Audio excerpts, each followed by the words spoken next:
The wind howled like a wounded animal across the frozen wasteland of South Dakota. In the distance, barely visible through the swirling snow, a figure stumbled forward, each step a monumental effort against the brutal cold. Blood stained the white ground behind her, a crimson trail that the blizzard was quickly erasing.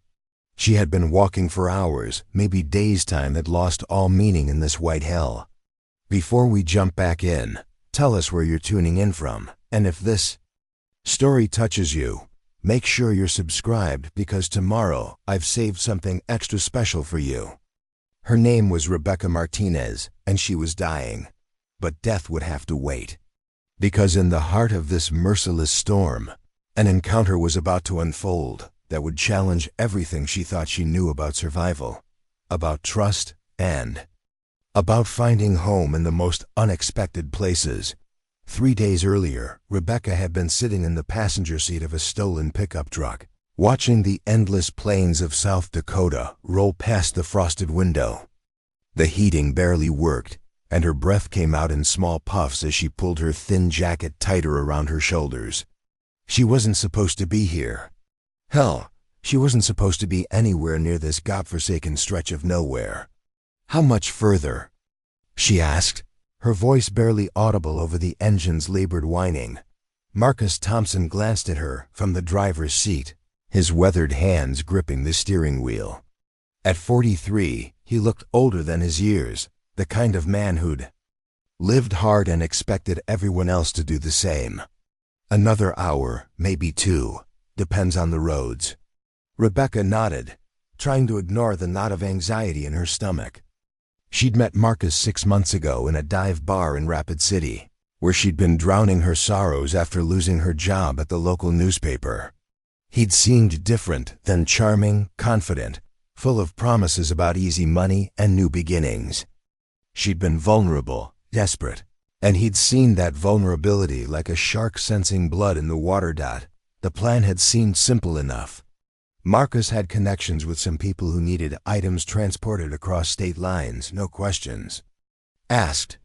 Rebecca's job was to play the part of his girlfriend, provide cover for what looked like a couple taking a romantic road trip. The pay was good, better than anything she could make with her journalism degree in a town where newspapers were dying faster than flowers in winter. She should have known better. She should have listened to that voice in her head that whispered warnings every time Marcus smiled his too wide smile or avoided her questions about the details. But desperation makes people do stupid things, and Rebecca had been more desperate than she'd ever been in her 28 years. The cargo in the back of the truck was wrapped in black plastic, secured with rope. Marcus had told her it was electronic stolen phones and laptops that they were moving to a fence in Minneapolis. She'd chosen to believe him because believing was easier than facing the alternative. They'd been driving for 2 days, stopping only for gas and cheap motel rooms where Marcus paid in cash and used false names. Rebecca had started to relax, thinking maybe this would actually work out.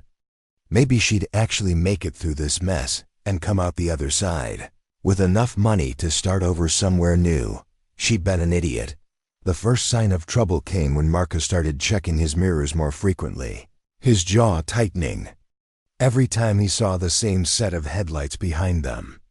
By the time they reached the desolate stretch of highway cutting through the Pine Ridge area, Rebecca could feel the tension radiating from him like heat from a furnace. "Marcus, what's wrong?" she asked, turning to look out the back window. The headlights were still there, maintaining the same distance they'd kept for the last 50 miles. "Nothing," he said, but his knuckles were white on the steering wheel, just being careful. That's when she noticed his phone buzzing. He glanced at it, his face going pale in the green glow of the dashboard lights. Whatever message he'd received, it wasn't good news. "Pull over," she said suddenly. "I want out." "What?" I said, "Pull over. This isn't what you told me it was, is it? This isn't about stolen electronics." Marcus laughed, but there was no humor in it. "You're right, it's not." The admission hit her like a physical blow. "What is it then? Does it matter?" "You're in it now, sweetheart. all the way in. Rebecca's mind raced. She thought about the cargo in the back, wrapped in plastic and rope. She thought about the way Marcus had insisted on driving only at night, avoiding major highways. She thought about the cash payments and the false names and the way he'd gotten nervous whenever they passed police cars. Drugs, she whispered. Among other things, Marcus said. The people we're meeting, they're not the kind of people you disappoint. And right now, thanks to whoever's been following us, we're about to disappoint them in a very big way. The headlights. Behind them were getting closer now. Rebecca could see that it was a dark SUV, its windows tinted black. Her heart started pounding against her ribs like a caged bird. What are you going to do? Marcus didn't answer. Instead, he pulled out his phone and made a call. Rebecca couldn't hear what he was saying over the engine noise, but she caught fragments. Problem, following us, need to make a choice. When he hung up, his face was grim. Change of plans. What kind of change? The kind where you become a liability. The words hit her like ice water. Rebecca stared at him, unable to process what she was hearing. Marcus, what are you talking about? I'm talking about survival, Rebecca. Mine specifically. He turned off the main highway onto a dirt road that led into the wilderness. The truck bounced and jolted over ruts and rocks, the headlights cutting through the darkness to reveal nothing but endless scrubland and the occasional stunted tree. Where are we going? Somewhere quiet. Rebecca's hand moved to the door handle. But Marcus was faster. He grabbed her wrist with his free hand, his grip tight enough to bruise. Don't even think about it. Not at this speed. They drove for another 20 minutes, the SUV following at a distance. Finally, Marcus pulled over next to a stand of bare cottonwoods. The silence when he turned off the engine was deafening. Get out, he said. Marcus, please. Whatever this is, we can figure it out. I won't say anything to anyone, I swear. I know you won't. His voice was cold now, all pretense of charm gone. Because you're not going to get the chance. Rebecca's blood turned to ice. She'd been stupid, but she wasn't naive.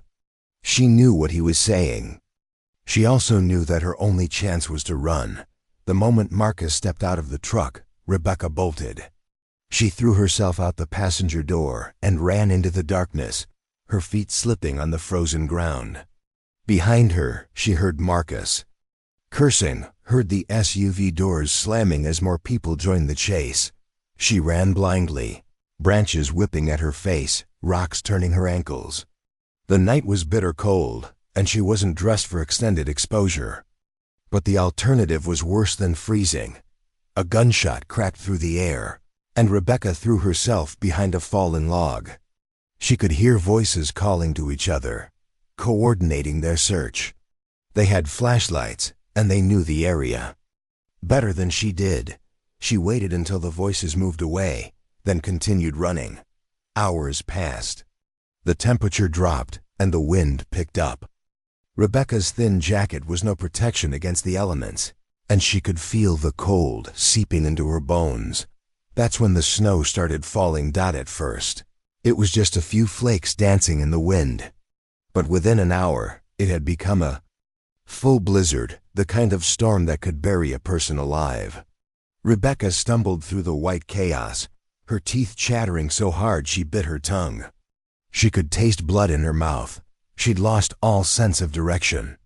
The world had become a white void, and she was nothing but a speck of fading warmth in an ocean of cold. Her fingers were numb, her feet like blocks of ice in her inadequate shoes. Still, she kept walking. Because stopping meant dying, and she wasn't ready to die. Not like this, not in the middle of nowhere, betrayed by someone she'd trusted. The irony wasn't lost on her. She'd come out here looking for a new beginning, and instead she'd found what might be her ending. The wind howled around her like the laughter of some cosmic joke, and Rebecca Martinez stumbled forward into the storm, leaving a trail of blood and footprints that the snow was already beginning to erase. She didn't know it yet, but somewhere in the white wilderness ahead, Someone was watching. Someone who understood survival in ways she couldn't imagine. Someone who would soon change everything she thought she knew about finding home in the most unexpected places. But first, she had to survive the night. And as the blizzard raged around her and her strength began to fail, that was looking less and less likely with each passing hour. Preparing and narrating this story took us a lot of time, so if you are enjoying it, subscribe to our channel. It means a lot to us. Now back to the story. Dawn never came. At least Rebecca couldn't tell if it had. The world remained locked in an endless twilight of swirling snow and howling wind. She'd been walking for what felt like days, though her frozen mind could no longer track time with any accuracy. Her lips were cracked and bleeding, her face raw from the constant assault of ice crystals carried on the wind. The trail of blood she'd been leaving had long since stopped. Not because her wounds had healed, but because her body was shutting down, conserving what little warmth remained for her vital organs. Her fingers had gone beyond numb. They felt like foreign objects attached to her hands, clumsy and unresponsive. Rebecca stumbled and fell face first into a snowdrift. The cold burned her cheeks, but she found herself reluctant to get up. The snow felt almost warm compared to the cutting wind. It would be so easy to just lie here, to let the storm bury her, to drift off into that final sleep that would end the pain. She thought about her mother, Sophia, back in Phoenix. They hadn't spoken in 2 years, not since the fight about Rebecca's drinking and her string of bad decisions. Sophia would probably never know what happened to her daughter, would spend years wondering if Rebecca was alive somewhere. Too proud or too ashamed to call home. She thought about her ex-fiancé, David Chun, who'd tried to warn her about Marcus that night in the bar. "He's trouble, Becca," David had said. "I can see it in his eyes." But Rebecca had been angry at David for breaking their engagement, angry at the world for falling apart around her, and she'd ignored his warning out of spite. Most of all, she thought about the story she'd been chasing when she lost her job at the Rapid City Journal, a series about missing Native American women, about how their disappearances were often ignored by law enforcement, about families left without answers. The irony was bitter. Here she was, about to become another missing person, another unsolved mystery.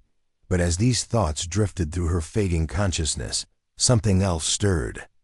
A stubbornness that had gotten her into trouble more times than she could count, but had also kept her alive through foster homes and failed relationships and career setbacks. Rebecca Martinez was many things: reckless, naive, too trusting for her own good, but she wasn't a quitter. She pushed herself up from the snow, swaying on unsteady legs.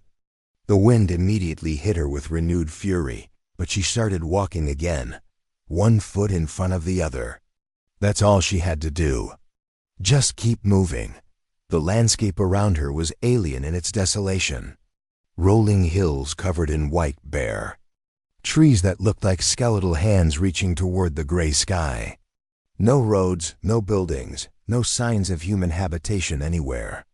She was truly alone in the wilderness, and the wilderness was winning. That's when she saw the smoke dot at first. She thought it was just another snow devil, one of the many tornadoes of white that the wind sometimes created. But as she squinted through the storm, she realized it was rising in a steady column, too straight and consistent to be natural. Someone had a fire burning, somewhere ahead in the white maze of hills and gullies. Rebecca changed direction, stumbling toward the smoke with renewed purpose. It might be Marcus and his associates, come to finish what they'd started. It might be park rangers or hunters who would ask uncomfortable questions about what she was doing out here. But at this point, she was beyond caring. She needed warmth, needed shelter, or she was going to die. The smoke led her over a ridge and down into a small valley protected from the worst of the wind. What she found there defied her expectations entirely. It was a camp, but not the kind she'd imagined. No modern tents or RVs, no hunting gear or park service equipment. Instead, she saw a traditional tipi, its buffalo hide walls dark against the snow, smoke rising from the hole at its peak. Nearby, horses stood in a simple shelter, made of poles and canvas, their breath steaming in the cold air. Rebecca stopped at the edge of the camp, suddenly uncertain. She was trespassing, clearly, but more than that. She felt like she was looking at something from another time, another world. The snow continued to fall around her, but the camp seemed to exist in its own pocket of reality, untouched by the modern world she'd fled from. A dog appeared from behind the tipi, a large, wolf-like creature with piercing yellow eyes. It looked at Rebecca without barking, just studying her with an intelligence that was almost human. Then it turned and trotted back toward the dwelling, as if announcing her presence. The tipi flap opened, and a man emerged. He was tall and lean, probably in his early 30s, with long black hair braided with leather and beads. His face was weathered by sun and wind, with high cheekbones and dark eyes that seemed to see everything. He wore buckskin clothing that looked handmade, and there was something about the way he moved fluid and certain, like he belonged to this place in a way that went deeper than just living here. For a long moment, they simply looked at each other across the snowy distance. Rebecca felt suddenly conscious of how she must appear, a half-frozen woman in inadequate city clothes, probably looking more dead than alive. She wanted to speak, to explain herself, but her voice seemed to have frozen along with the rest of her. The man said something in a language she didn't recognize, probably Lakota.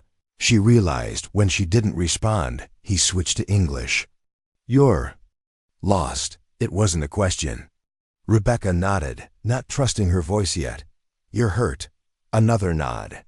Now that she'd stopped moving, the full extent of her injuries was becoming apparent. Her feet felt like blocks of ice, her fingers wouldn't bend, and there was a deep cut on her forehead from where a branch had caught her in the darkness. The man approached slowly, the way you might approach a wounded animal. There was no fear in his movements, but there was caution, an awareness that Rebecca might bolt at any moment. "My name is Joseph Standing Bear," he said when he was close enough to speak quietly. "This is my winter camp." "Rebecca," she managed through chattering teeth. "Rebecca Martinez." Joseph nodded as if this information confirmed something he'd already suspected. "You need warmth, food, medicine for your wounds. I can't pay ... Did I ask for payment?" Rebecca shook her head, feeling foolish. Joseph stepped closer, and she could see the concern in his dark eyes as he took in her condition. "Can you walk to the tipi?" "I think so." But when she tried to take a step, her legs gave out. Joseph caught her before she could fall, his strong arm supporting her weight easily. Without another word, he lifted her, carrying her toward the warm glow emanating from the dwelling. The interior of the tipi was a revelation. Buffalo robes covered the ground, and a fire burned in the center, its smoke rising through the opening at the top. The walls were decorated with painted designs and hung with various tools and weapons. It felt ancient and timeless, but also surprisingly comfortable. Joseph set her down near the fire, then began gathering supplies. He worked without speaking, his movements efficient and practiced. Rebecca watched him through half-closed eyes, trying to process what was happening to her. "Why are you helping me?"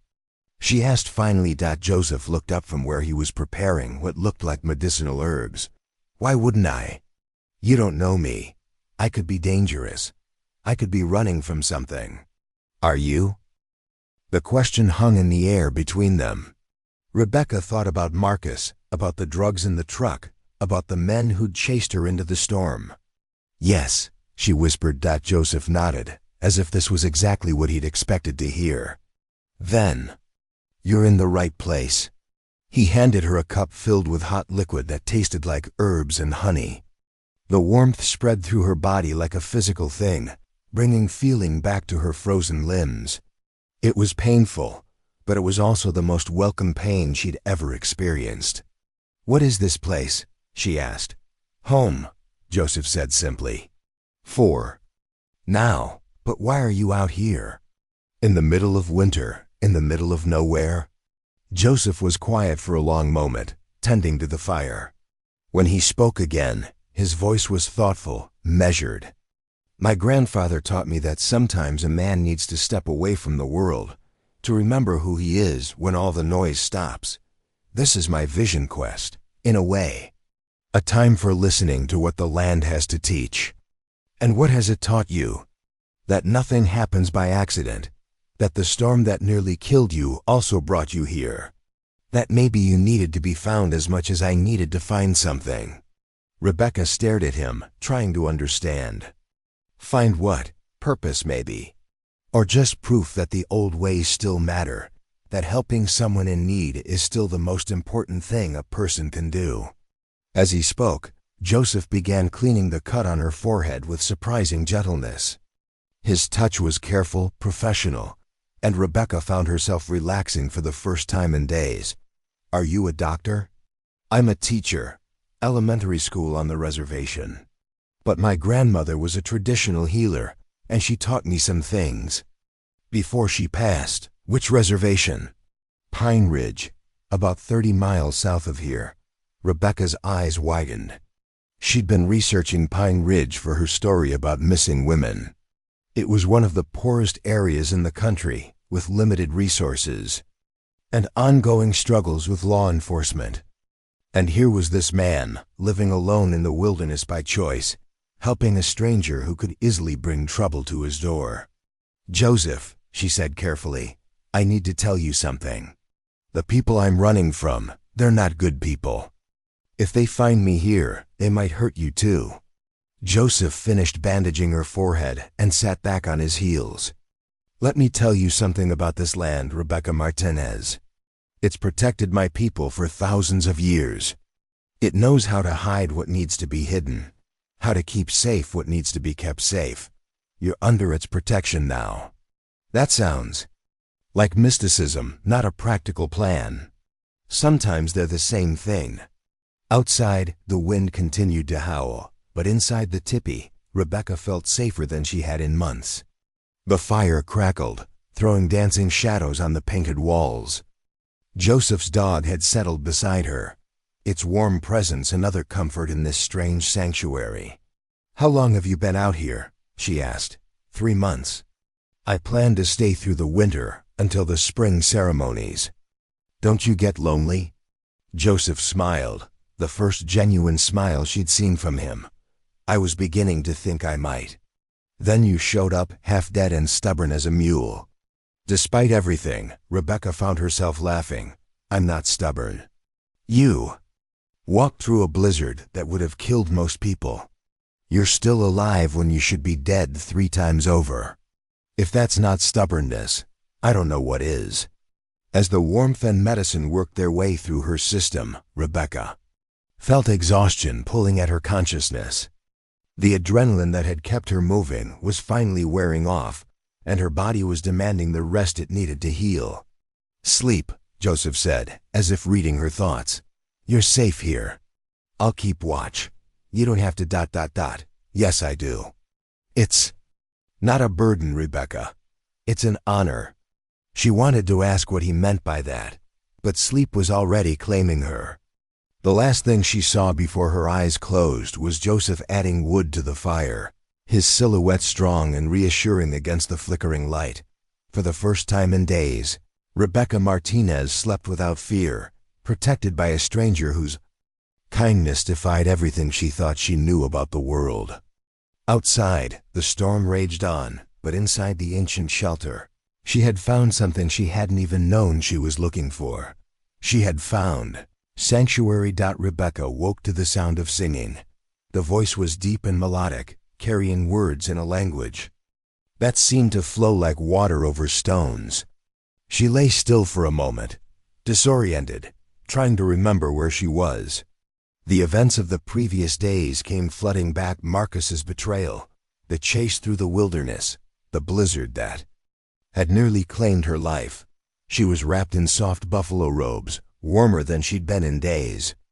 The fire had been built up while she slept, and morning light filtered through the smoke hole at the top of the tipi. The singing stopped, and she heard Joseph moving around the dwelling, the quiet sounds of someone preparing for the day. "Good morning," his voice came from across the fire. "How do you feel?" Rebecca took inventory of her body. Her feet were still tender, but the sharp pain of frostbite had faded to a dull ache. Her hands were bandaged, and she could flex her fingers without agony. The cut on her forehead throbbed, but it was clean and no longer bleeding. "Better," she said, surprised by how much she meant it. "Much better." "Good, you slept for 14 hours. She sat up slowly, testing her strength. Joseph was kneeling beside a small wooden chest, organizing what looked like medical supplies. He wore different clothes today, a simple cotton shirt and jeans, but his long hair was still braided with the same leather and beads she remembered. "You were singing," she said. "Morning prayers. My grandmother taught them to me." "What were you praying for?" Joseph looked at her directly, his dark eyes serious. "Healing, guidance, protection for those who need it." The weight of his words settled over her. This man, this stranger, had been praying for her recovery. When was the last time anyone had prayed for her? When was the last time she'd prayed? For anything herself? "I need to check your feet," Joseph said, setting aside his supplies. "Frostbite can be tricky. Sometimes damage doesn't show up right away." Rebecca nodded, extending her legs toward him. Joseph unwrapped the bandages carefully, his touch gentle and clinical. Her feet were discolored and swollen, but as he examined them, he seemed satisfied. "You'll keep all your toes," he said with a slight smile.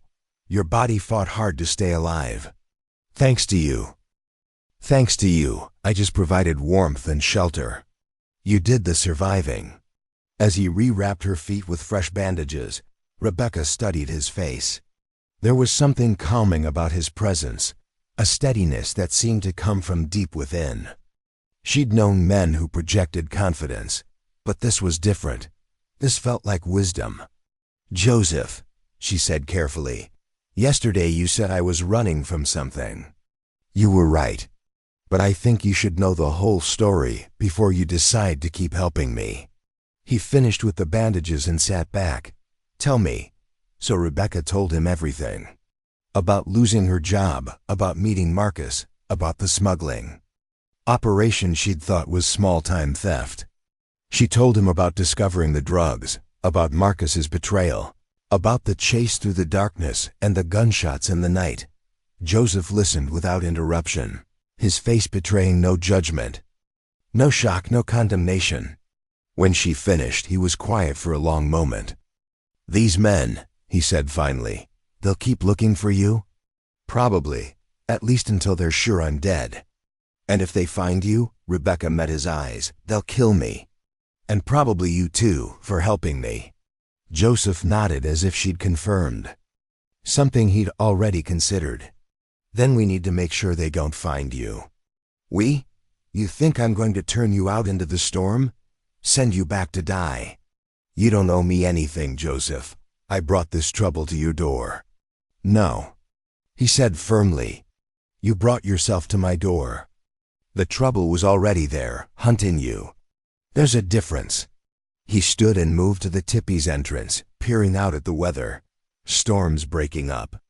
We'll have clear skies by afternoon. Is that good or bad?" "Depends on your perspective. Good for searching, bad for hiding."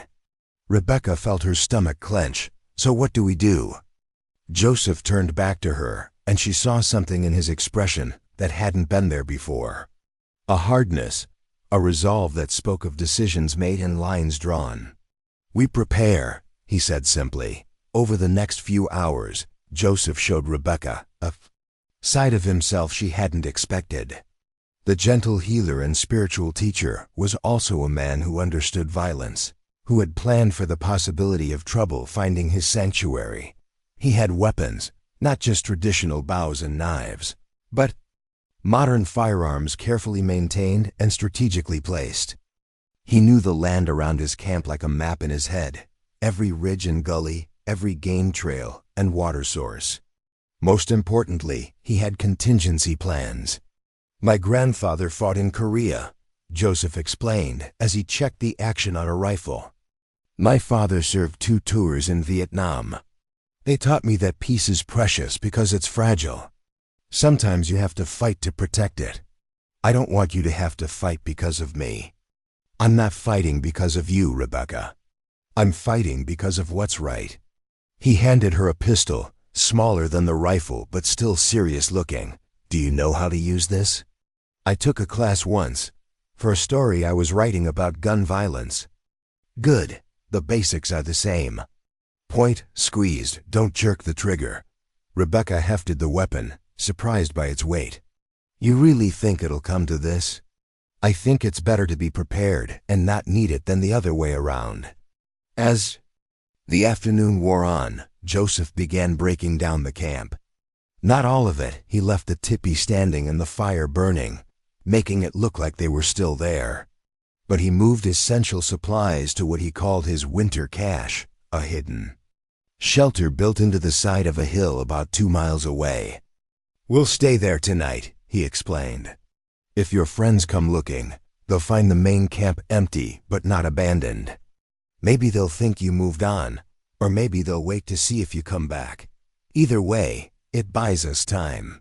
The winter cache was impressive, a dugout shelter reinforced with timber, invisible from more than a few feet away. Joseph had stocked it with food, water, ammunition, and medical supplies. It was like a military bunker disguised as a hill. "How long have you been planning this?" Rebecca asked as they settled in for the night. "Since I decided to spend the winter alone in the wilderness. My grandfather used to say, 'Hope for the best, prepare for the worst.' It seemed like good advice." They ate a simple meal of dried meat and herbal tea, talking quietly about safer subjects. Joseph told her about his students, about the reservation school where he taught 4th grade. Rebecca found herself laughing at his stories about 10-year-olds, trying to master multiplication tables while plotting elaborate pranks. "You really love teaching," she observed. "Children are honest," Joseph said. "They haven't learned to lie to themselves yet, or to each other. There's something pure about that." "Is that why you never married, had kids of your own?" Joseph was quiet for a moment. "I was engaged once. Her name was Sarah. She was a nurse, working in Rapid City. We had plans, house, kids, the whole picture." "What happened?" "She decided she wanted something different. Someone different. Someone who fit better into the world she wanted to live in." There was pain in his voice, old but still present. Rebecca recognized it, the hurt that comes from being found insufficient, from having someone look at your life and decide it wasn't enough. "I'm sorry," she said. "Don't be." She was right in a way. "I am who I am. I belong to this land, to these traditions. I can't pretend to be something else just to make someone comfortable." "Her loss," Rebecca said, and meant it. Joseph smiled. "Maybe, or maybe everything happens for a reason. Maybe if I'd married Sarah, I wouldn't have been here when you needed help." "You really believe that? That there's some grand plan?" "I believe that we're all connected in ways we don't always understand. That sometimes the most important thing you can do is be in the right place at the right time for someone who needs you." They settled down to sleep, taking turns keeping watch. Rebecca found herself staring at the ceiling of the shelter, thinking about Joseph's words. For years, she'd felt like her life was a series of random disasters, one mistake leading to another. But what if there was a pattern she couldn't see? What if even the bad decisions had led her here, to this moment, to this man who seemed to understand something fundamental about survival and kindness? Around midnight, she heard it, the distant sound of engines. Joseph was awake instantly, alert and listening. The sound grew closer, then stopped. They were at the main camp. "Stay here," Joseph whispered, reaching for his rifle. "No, if they find you, they'll make you tell them where I am." We stick together." Joseph looked like he wanted to argue, but the sound of voices carried across the distance, and he nodded grimly. They armed themselves and moved to the shelter's concealed entrance, watching through a carefully disguised opening. 3 vehicles had surrounded the tipi. Men with flashlights were searching the camp, their voices carrying on the still air. Rebecca recognized Marcus's voice among them, giving orders, coordinating the search. "She was here," Marcus was saying. "Fire's still warm. Supplies are here. She can't have gone far. Maybe she's already dead," another voice suggested. "Been cold enough to kill her." "Maybe, but we don't leave maybes. We find her, or we find her body. Those are the only 2 options." Rebecca felt ice in her veins that had nothing to do with the cold. These men weren't going to give up. They weren't going to assume she'd died in the storm and move on. They were going to keep hunting until they found her. Joseph's hand found hers in the darkness, squeezing gently. When she looked at him, she saw not fear but determination. Whatever came next, she wouldn't face it alone. The search continued for another hour before the men finally loaded back into their vehicles and drove away, but Rebecca knew they'd be back. This was just the beginning. "We can't stay here," she whispered. "No," Joseph agreed. "But we can't run forever either." "What do you mean?" Joseph looked at her in the darkness, his eyes reflecting the distant stars. "I mean, sometimes running away isn't the answer. Sometimes you have to turn and face what's chasing you. They'll kill us both. Maybe, or maybe it's time to even the odds." Rebecca stared at him, realizing that something had changed in the gentle teacher she'd met yesterday. The hunter was awakening in Joseph Standing Bear, and she had the feeling that Marcus and his associates had no idea what they'd gotten themselves into. The war for her life was about to begin, and she was no longer fighting it alone. The next morning brought crystalline skies and bitter cold. Joseph woke before dawn, moving silently around the shelter as he prepared for what he called reconnaissance. Rebecca watched him transform from the peaceful teacher she'd come to know into something altogether more dangerous. He painted his face with charcoal and clay, traditional war paint that made his features look carved from stone. His movements became economical, predatory. When he spoke, it was in whispers that barely disturbed the air. "They'll be back today," he said, checking his equipment one final time. "Probably with more men, better organized. I need to know how many, what weapons they're carrying, how they're positioning themselves. I'm coming with you." "No, Joseph, this is my fight. I won't hide while you risk your life for me." He turned to face her, and the intensity in his eyes made her step back. "This isn't about your fight anymore, Rebecca. They came onto sacred land with guns and threats. They dishonored the sanctuary of this place. Now it's personal." "Sacred land? My great-grandfather is buried in these hills. 3 generations of my family have hunted here, held ceremonies here, found vision and purpose here. These men don't just threaten you, they threaten everything my people hold sacred." Rebecca began to understand that she'd stumbled into something much larger than her own problems. This wasn't just about Marcus's drug operation, or even her survival. This was about the collision between 2 worlds, 2 ways of understanding what mattered. "Then teach me," she said. "Show me how to fight the way your people fight." Joseph studied her for a long moment. "You sure about that?" "Because once we cross this line, there's no going back.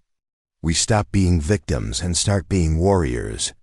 I stopped being a victim the moment I started running through that blizzard. Now I want to finish it." Something shifted in Joseph's expression. Respect, maybe, or recognition of a kindred spirit. He nodded slowly. "Then we do this right, traditional way. We honor the hunt." He opened a leather pouch and withdrew a small bundle of sage, lighting it with a burning stick from their fire. The sweet smoke filled the shelter as Joseph began to chant in Lakota, his voice low and rhythmic. He waved the smoke over both of them, a purification ritual that seemed to charge the air with power. "What are you asking for?" Rebecca whispered. "Strength, wisdom, protection for the righteous, and swift death for our enemies." The last words sent a chill down Rebecca's spine, but not from fear.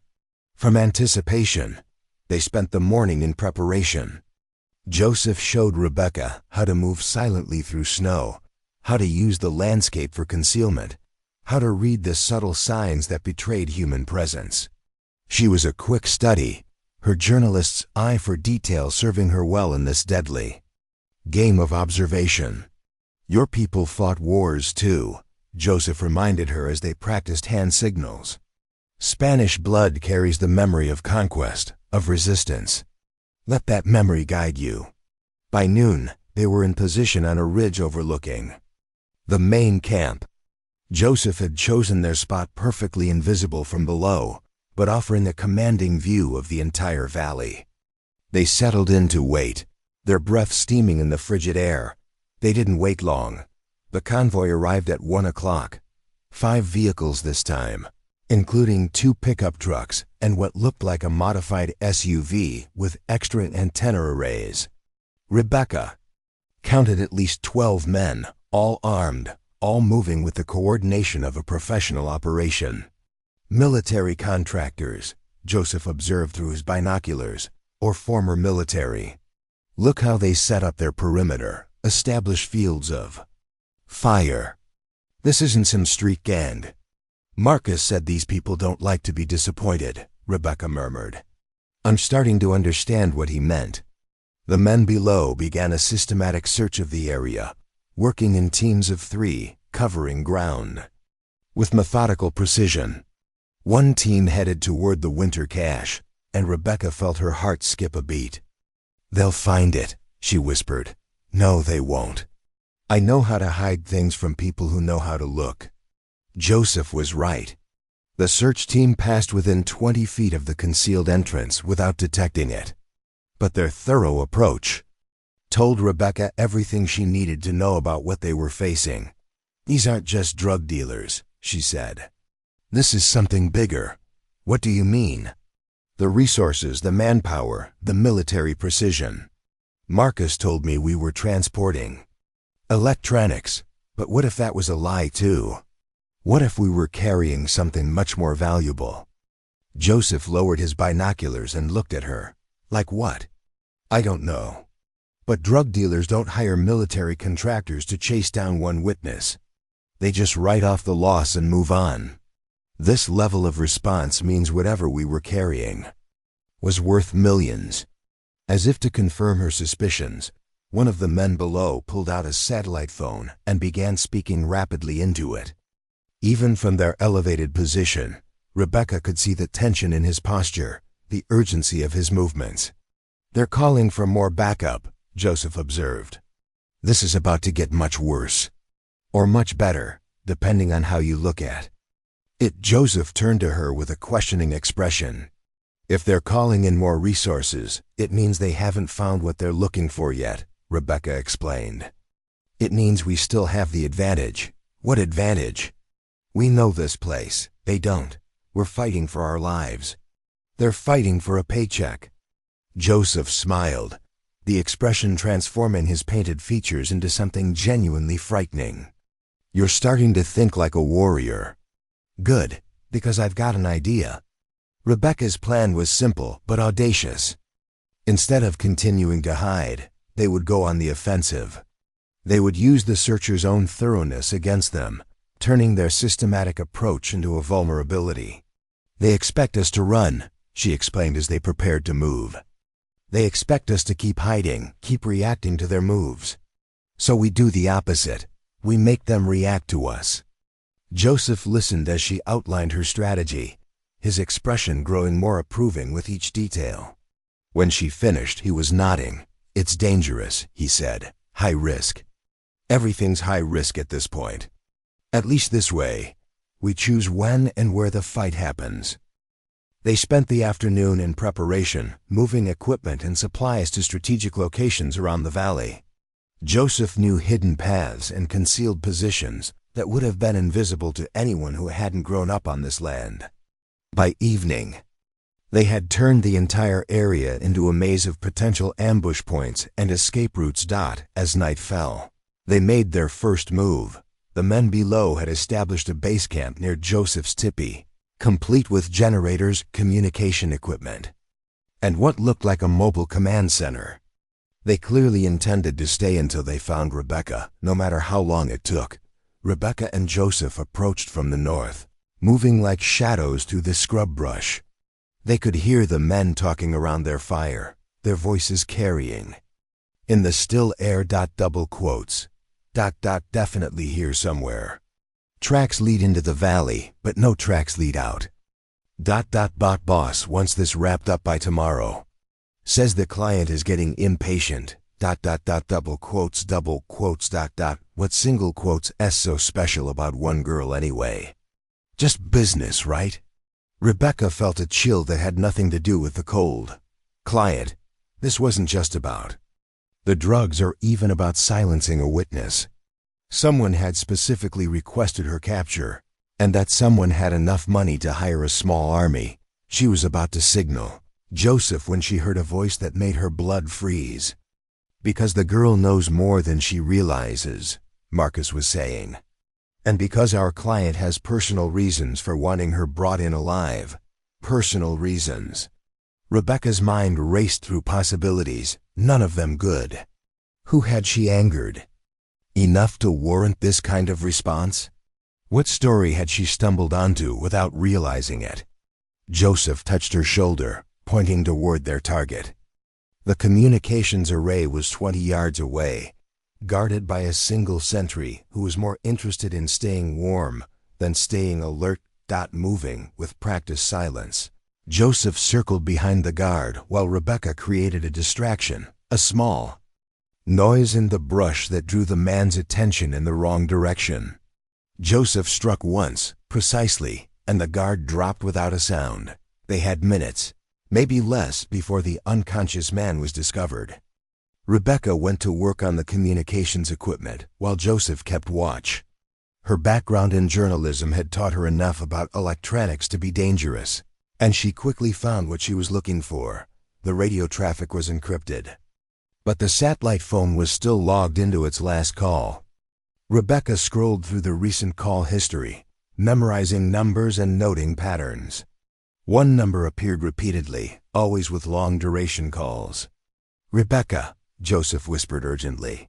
"Time to go." She grabbed the satellite phone and a laptop that had been connected to the communications array, then followed Joseph into the darkness. Behind them, she heard shouts as the unconscious guard was discovered. They made it back to the winter cache, just as searchlights began sweeping the area below.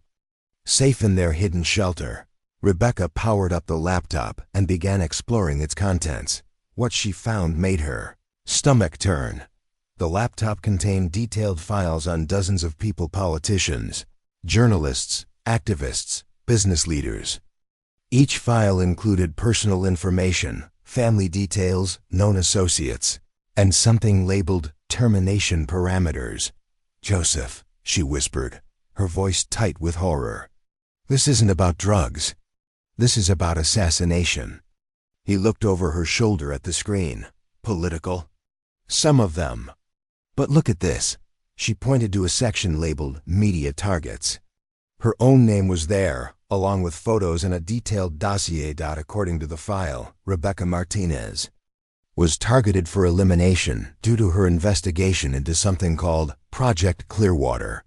The problem was, Rebecca had never heard of Project Clearwater. "What's Project Clearwater?"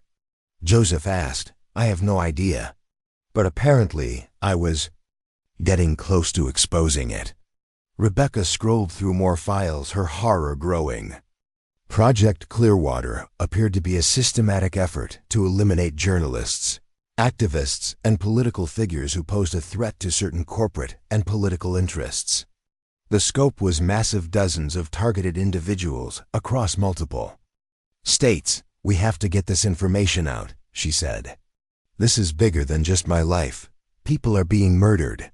First, we have to survive long enough to tell anyone." As if summoned by his words, They heard the sound of vehicles moving through the valley below, searchlights sweeping back and forth across the landscape. The net was tightening. Joseph checked his weapons and looked at Rebecca grimly. They know. We're here somewhere. Come morning, they'll start a grid search that won't miss anything. Then we don't wait for morning. What do you mean? Rebecca felt something settling inside her, a cold certainty that reminded her of her father's stories. About his time as a detective in Phoenix. Sometimes he'd told her, the only way to end a hunt was to become the hunter. We stop running and start hunting them. Joseph smiled, and in the dim light of the shelter, Rebecca saw the wolf in him awakening. Now you're talking like a warrior, he said. Outside the search continued, but inside the hidden shelter, two very different kinds of people were becoming something neither had been before. Rebecca Martinez, failed journalist and reluctant fugitive, was transforming into an instrument of justice. Joseph Standing Bear, peaceful teacher and spiritual seeker, was remembering the warrior blood that flowed in his veins. The hunters were about to become the hunted. And they had no idea what was coming for them in the darkness. The transformation began at 3 a.m. Rebecca watched Joseph prepare for war with the same methodical precision she'd once applied to investigative journalism. Every movement had purpose, every decision was calculated. He'd become something primal, tapping into ancestral knowledge that had kept his people alive through centuries of conflict. First rule of asymmetric warfare, he said, checking the edge on a hunting knife that gleamed like moonlight. Never fight on the enemy's terms, make them play your game. What's our game? Patience, precision, and the land itself.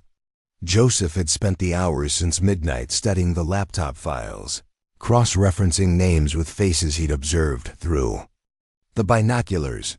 The leader was a man named Colonel Bradley Hutchins, ex-military, now working private security for what appeared to be a shadow corporation with ties to defense contractors and political action committees. He's good, Joseph admitted, pointing to surveillance photos of Hutchins coordinating the search. Classic military bearing, proper tactical deployment. But he's fighting a conventional battle in an unconventional environment. Meaning? Meaning. He thinks like a soldier. We're going to think like ghosts. Rebecca felt the change in herself too.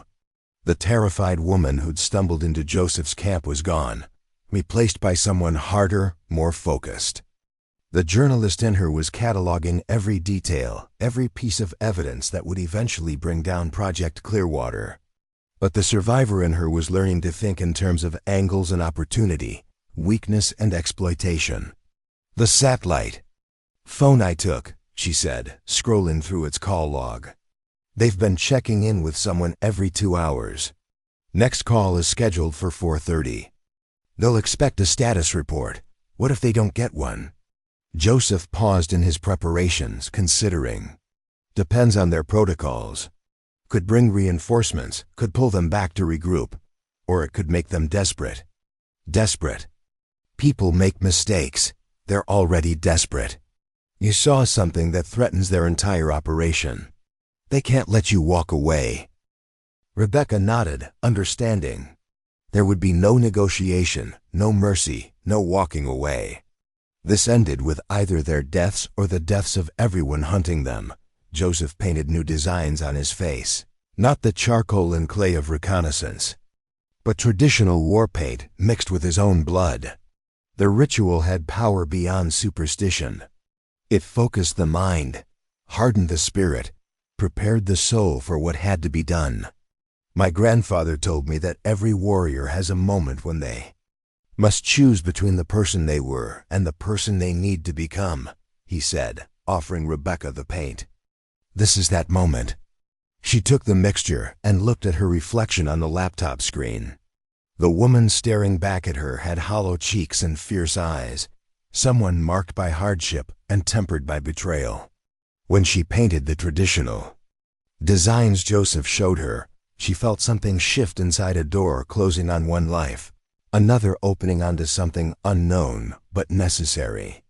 What happens after? she asked. After what? After we stop them. After we exposed Project Clearwater. What happens to us? Joseph was quiet for a long moment. I don't know. Maybe we go back to who we were. Maybe we can't. Maybe we don't want to. Their eyes met across the small fire, and Rebecca saw her own transformation reflected in his face. They were no longer teachers and journalists, no longer rescuers and rescuers. They were something new, something forged in the crucible of shared danger and mutual trust. The attack began before dawn. Joseph had mapped 3 key vulnerabilities in the enemy's position: their communications hub, their vehicle depot, and their command post. Rather than a frontal assault, they would strike at all 3 simultaneously, using confusion and misdirection to multiply their apparent numbers. Rebecca's first target was the vehicle depot. 5 trucks and SUVs parked in a defensive circle, 50 yards from the main camp. Her job was simple: disable as many vehicles as possible, then vanish before anyone could respond. She moved through the pre-dawn darkness like water flowing around stones, every step calculated to avoid the motion. Sensors Joseph had identified during his reconnaissance.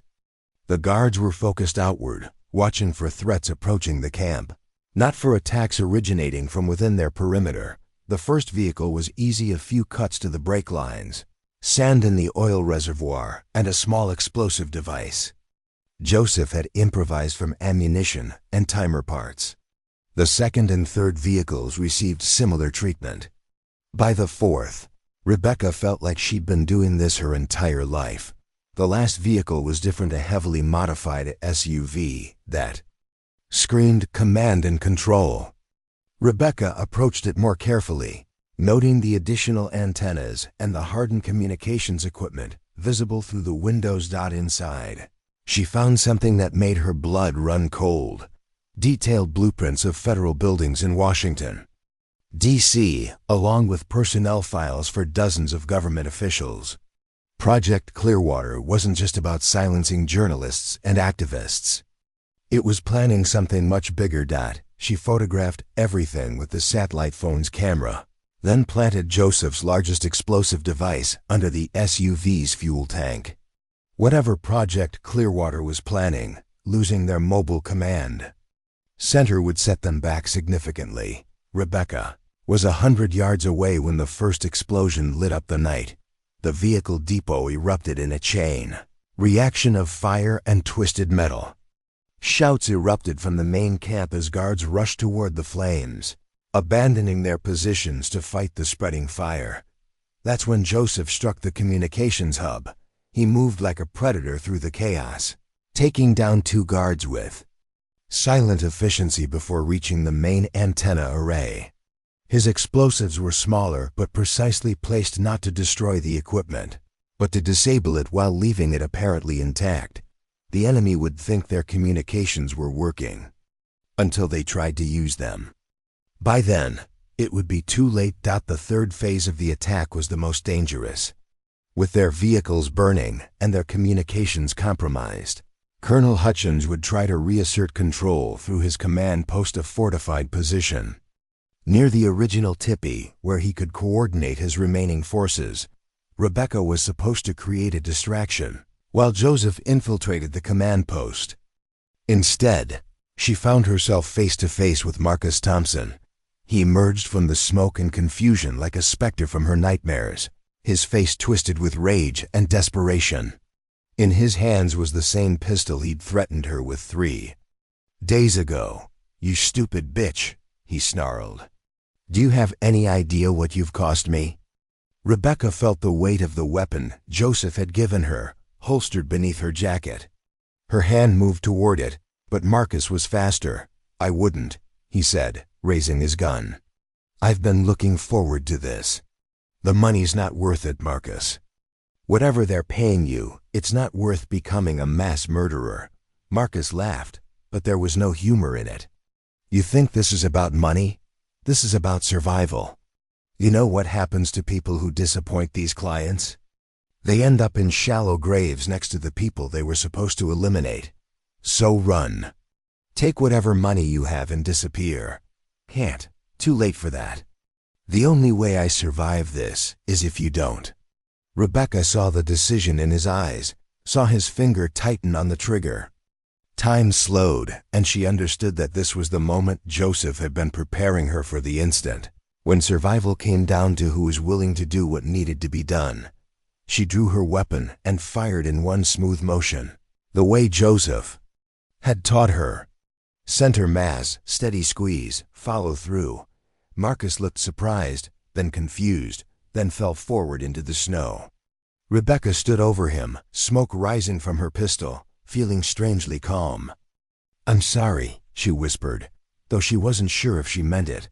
The gunshot had given away her position. She heard boots pounding through the snow, voices shouting coordinates. Time to go. Rebecca sprinted toward the command post where Joseph should have been making his move.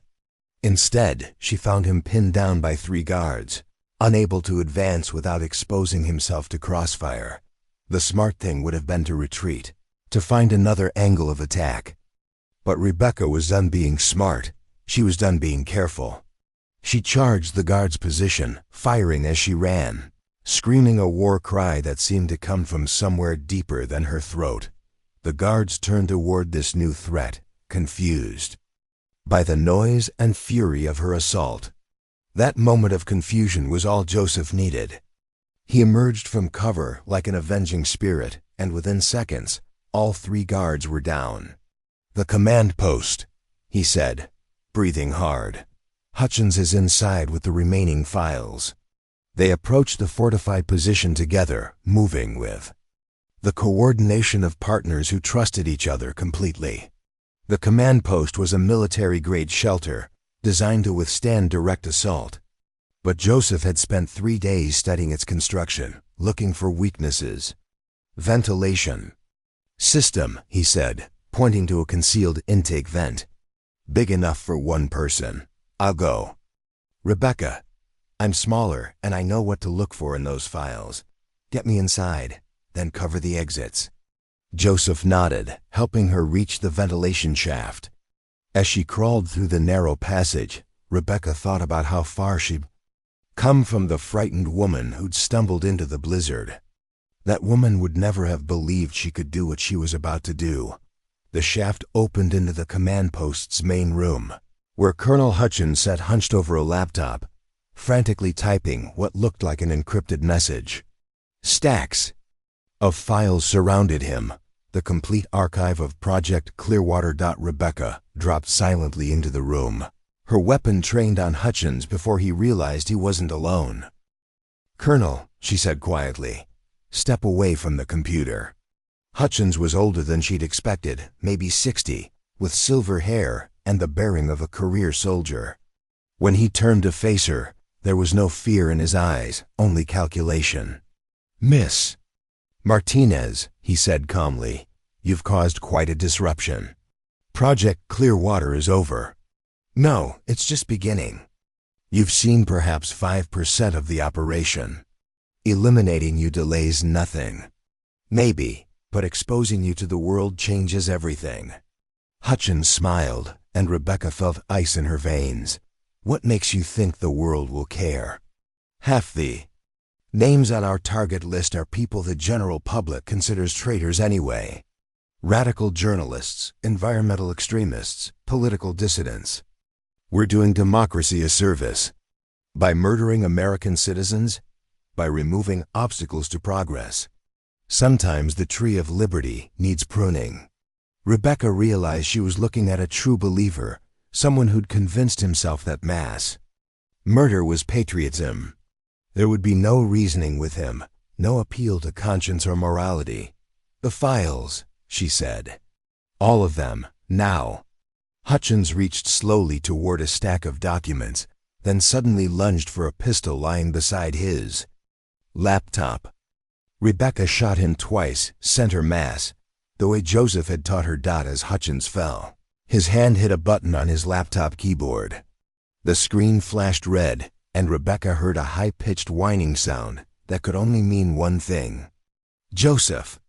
She screamed, grabbing as many files as she could carry. "It's rigged!"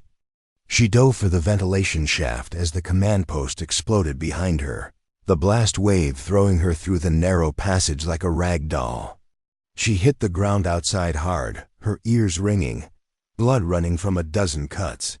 Joseph was there instantly, pulling her away from the burning wreckage. In the distance, she could hear helicopters approaching, either reinforcements for the enemy or, hopefully, authorities responding to the explosions. "The files," she gasped, clutching the documents she'd managed to save. "We got them."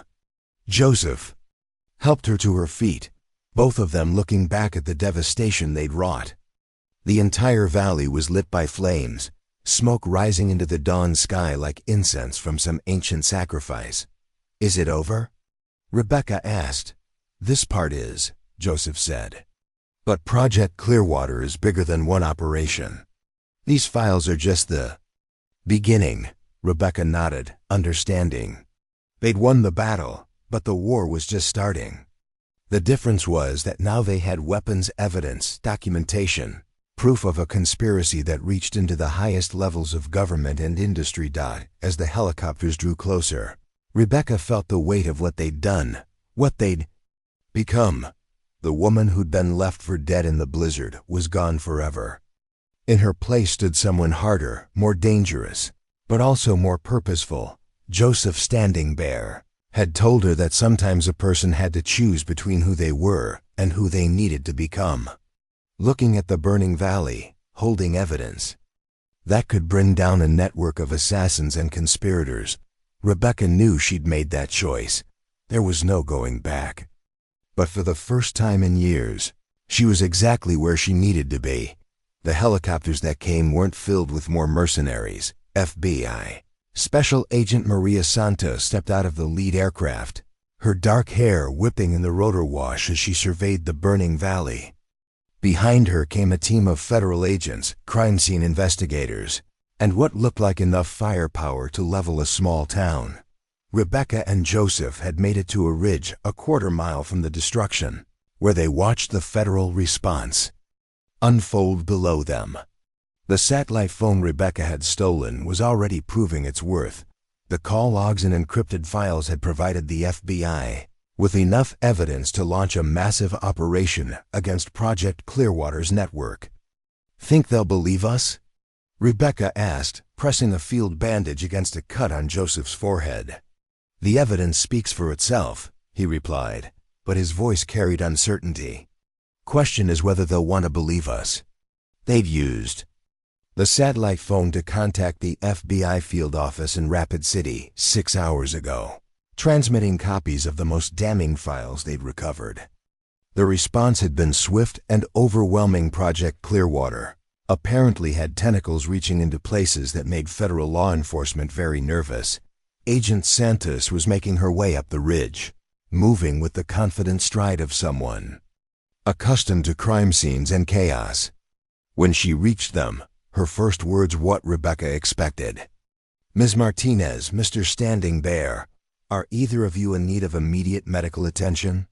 "We're alive," Rebecca said carefully. "That's more than I thought we'd be 12 hours ago." Santos nodded, her expression professional but not unsympathetic. "We need to debrief you immediately. What you've uncovered has implications that reach far beyond this valley." Over the next hour, as federal agents processed the scene below and paramedics treated their injuries, Rebecca and Joseph told their story. Santos listened without interruption, occasionally asking for clarification, but never showing disbelief or skepticism. When they finished, Santos was quiet for a long moment. Finally, she spoke. "Project Clearwater has been on our radar for 18 months. We knew something was coordinating attacks on journalists and activists, but we couldn't prove it. We certainly didn't know about the political assassination component." "How big is it?" Joseph asked. "Bigger than we thought. The files you recovered show operations in 12 states, with over 200 targeted individuals. You've given us enough evidence to roll up the entire network." Rebecca felt a mixture of relief and exhaustion. What happens now? Now you disappear, Santos said bluntly.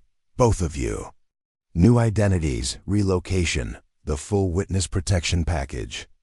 Project Clearwater had congressional backing, DoD contracts, and corporate funding. Even with the network dismantled, there will be people who want revenge. For how long? Honestly? Maybe forever. You've made some very powerful enemies. Rebecca looked at Joseph, seeing her own thoughts reflected in his eyes. They'd survived the immediate threat, but at the cost of their entire lives. Everything they'd been, everyone they'd known, would have to be left behind. There's another option, Santos continued. We could use people with your skills. The Clearwater investigation is just the beginning. There are other networks, other conspiracies that need to be exposed. Interested in a career change? Rebecca almost laughed. You're offering us jobs? I'm offering you a purpose. And the resources to go after the people who would have killed you. Joseph spoke for the first time in several minutes. What kind of jobs, officially? Consultants for the Bureau's Domestic Terrorism Division, unofficially? You'd be our ghosts. The people we send in when normal investigation methods aren't enough. Rebecca considered the offer. 3 days ago, she'd been a failed journalist with no prospects and a drinking problem. Now she was being recruited by the FBI to hunt down assassination networks. The transformation was so complete, it felt surreal. The reservation, Joseph said suddenly. My students, my community, I can't just abandon them. Santos nodded as if she'd expected this concern. Your cover would be that you're taking a sabbatical. For graduate work. Extended research project, very hush-hush. You'd be able to visit, maintain some contact, just not live there full-time. And Rebecca? Rebecca Martinez, the journalist, would disappear. Car accident, maybe, or a hiking mishap. Very tragic. But Isabella Rodriguez, freelance researcher for the Department of Justice, would have quite an interesting career ahead of her. Rebecca tested the name in her mind. Isabella Rodriguez. It felt foreign but not uncomfortable, like trying on clothes that didn't quite fit yet but might with time. What about us? She asked, glancing at Joseph. I mean, whatever this is between us. Santos smiled for the first time since arriving. That's not a federal matter. That's between you two. As if summoned by her words, Joseph reached over and took Rebecca's hand. His fingers were warm despite the cold, steady despite everything they'd been through. You know what I told you about finding home in unexpected places? He said quietly. Yeah. I think I know what I meant now. Rebecca felt something settle in her chest, a sense of rightness that had nothing to do with federal protection or new identities. She'd spent years running from one disaster to another, always looking for something she couldn't name. Now sitting on a ridge overlooking the ruins of their battle, holding hands with a man who'd saved her life in more ways than one, she finally understood what she'd been searching for. So we do this together? She asked. If you want to. I want to. Santos cleared her throat diplomatically. I'll take that as a yes to our offer. Yes, Rebecca said, surprised by how certain she felt. But we have conditions. Name them. We work as a team. No separating us, no solo assignments. And when this is over, however long it takes, we get to choose where we go next. Agreed. Anything else? Joseph spoke up. I want to finish what we started here, not just Clearwater, the bigger picture. The corruption, the conspiracy, all of it. That's exactly what we had in mind. 6 months later, Isabella Rodriguez and Joseph Standing Bear walked into a coffee shop in Denver, Colorado. To anyone watching, they looked like a normal couple, she with her dark hair cut shorter now, glasses that changed the shape of her face. He clean-shaven for the first time in years, wearing a business suit that made him look like any other government consultant. They'd spent the intervening months training, learning new skills, preparing for the work ahead. The Project Clearwater investigation had led to 37 arrests. including 2 congressmen and a deputy director of Homeland Security. But Santos had been right. It was just the beginning. Their target today was a corporate executive named Richard Blackwood, suspected of funding paramilitary groups that targeted environmental activists. The coffee shop meeting was supposed to be innocent, a chance encounter between a freelance journalist researching corporate social responsibility and a businessman with something to hide. "You ready for this?" Joseph asked as they approached the entrance. "Are we ever?" Rebecca Isabella now felt the familiar tightness in her stomach that came before every operation. But it was balanced by something else, the knowledge that she wasn't alone, that whatever came next, they would face it together. The businessman was already seated at a corner table, checking his phone nervously. He had no idea that the woman about to interview him had the skills to disappear him permanently if necessary, or that her partner was watching through the window with a sniper rifle hidden in a guitar case. Times had changed. They had changed. As Isabella Rodriguez entered the coffee shop, smiling her journalist's smile and extending her hand to shake Richard Blackwood's, she thought about the woman who'd stumbled into that blizzard so many months ago. That woman had been running from her problems, desperate and alone. This woman was running toward her problems, and she was anything but alone. "Mr. Blackwood?" "Isabella Rodriguez. Thank you so much for agreeing to meet with me." "My pleasure, Ms. Rodriguez, though I have to say, I'm not sure how much help I can be with your research." "Oh, I think you'll be very helpful indeed." Outside, Joseph watched through the scope of his rifle, ready for anything. The coffee shop was surrounded by federal agents posing as customers and pedestrians. 3 blocks away, Santos waited in a command vehicle, monitoring communications and coordinating backup. This was their life now.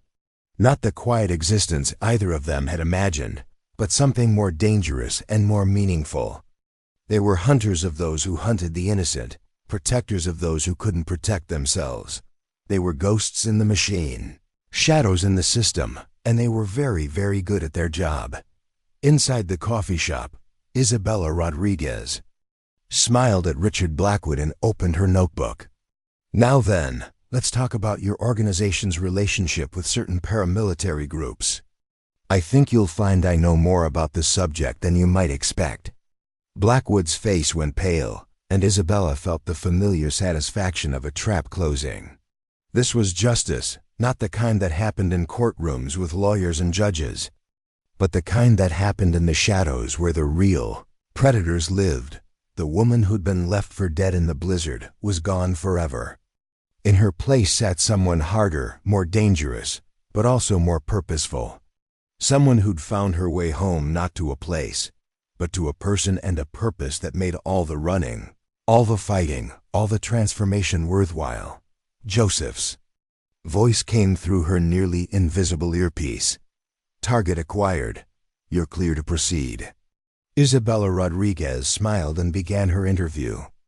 Outside, snow began to fall, reminding her of another storm, another time, when she'd thought she was going to die in the cold and darkness. Instead, she'd found life. She'd found love. She'd found home. And now, together with the Lakota warrior, who'd saved her in more ways than one, she was making sure that other people's storms didn't end in tragedy. The hunt continued. It always would. But for the first time in her life, Rebecca Martinez, now Isabella Rodriguez, was exactly where she belonged. The blizzard that had nearly killed her had instead delivered her to her destiny. And her destiny, it turned out, was to stand guard in the darkness, protecting those who couldn't protect themselves, alongside the man who'd held her hand and told her she was home. She was home. They both were. And they always would be, no matter where the hunt led them next. 2 years after the blizzard, Isabella Rodriguez stood in the rain outside a federal courthouse in Washington, D.C., watching as Senator William Hayes was led away in handcuffs. The man who'd been one of Project Clearwater's primary political sponsors now faced charges of conspiracy. Murder for hire and treason. It had taken 26 months of careful investigation, countless undercover operations, and the testimony of 43 witnesses to bring Hayes down. Isabella, she still thought of herself as Rebecca sometimes, especially in quiet moments, had personally infiltrated 3 of his fundraising events, gathering evidence that would ensure he spent the rest of his life in federal prison. Feels good, doesn't it? Agent Santos appeared beside her, umbrella keeping the worst of the rain off both of them. It feels necessary, Isabella replied. Good is something different. Santos studied her profile. You've changed since Denver. Both of you have, Isabella nodded. The work had marked them, shaped them into something harder and more focused than either had been when they first accepted the FBI's offer. Joseph was currently in Seattle, infiltrating a white supremacist group that had been targeting Native American activists. They'd learned to work apart when necessary, but it never got easier. The Hayes conviction closes the last major Clearwater case, Santos continued. The network is finished, completely dismantled. And the next network? The one that's already forming to replace it? That's what I want to talk to you about. They walked through the rain toward a black sedan parked across from the courthouse. Inside, the driver was another agent Isabella recognized, Thomas Park, one of the few people in the bureau who knew their real identities. Where are we going? Isabella asked as they pulled into traffic. Langley. Isabella felt her stomach tighten. The CIA didn't usually involve itself in domestic operations unless something had gone international. What's at Langley? Your next assignment. If you want it. The Central Intelligence Agency headquarters in Virginia was exactly as sterile and imposing as Isabella had imagined. They were escorted through security checkpoints and down corridors lined with portraits of former directors, finally arriving at a conference room where 3 people waited. The woman at the head of the table was Deputy Director Catherine Walsh, someone Isabella recognized from newspaper photos. The 2 men were introduced as Operations Chief David Kim and Analysis Director Robert Chun. Ms. Rodriguez, Agent Santos, Walsh said, gesturing for them to sit. Thank you for coming. I wasn't aware we had a choice, Isabella replied. Walsh smiled thinly. You always have a choice. That's what makes you valuable. Kim opened a folder and slid several photographs across the table.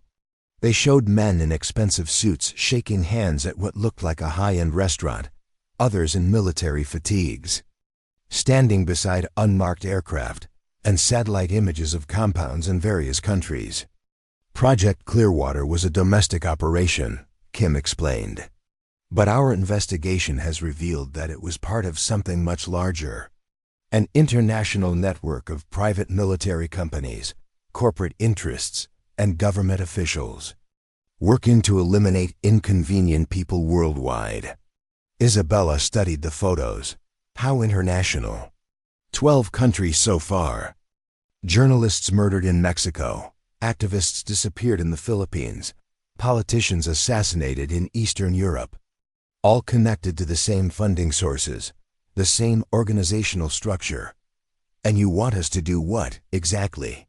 Walsh leaned forward. We want you to disappear into this network. Deep cover, long-term assignment. Learn how it operates, who's running it, how to bring it down from the inside. How long-term? Years, potentially. This isn't a 6-month operation. Isabella felt the weight of what they were asking. It would mean leaving behind even the limited normalcy they'd built, diving deeper into a world where death was a business transaction and human life was measured in profit margins. Joseph and I work together, she said. That's non-negotiable. We're counting on it. Chun spoke for the first time.